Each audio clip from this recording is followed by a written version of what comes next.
జిల్లా కుప్పం శాంతిపురం మండలం శివపురం వద్ద నూతనంగా నిర్మించిన సీఎం చంద్రబాబు గృహప్రవేశ కార్యక్రమం ఘనంగా నిర్వహించారు. ఈ కార్యక్రమంతో అత్యంత సన్నిహితులతో పాటు టీడీపీ శ్రేణులు పాల్గొన్నారు.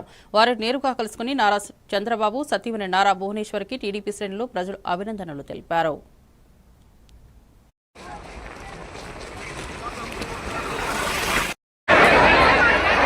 దయచేసి ఎవరు సెల్ఫీ దిగద్దు, ప్లీజ్ దయచేసి సహకరించవలసిందిగా విజ్ఞప్తి చేస్తా ఉన్నాం.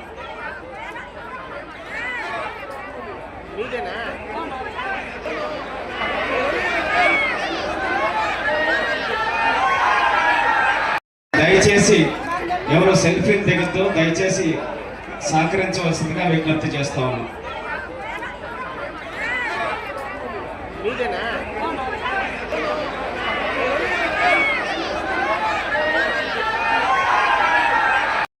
ముందుకు వెళ్ళాల్సిందిగా కోరుతా ఉన్నాం.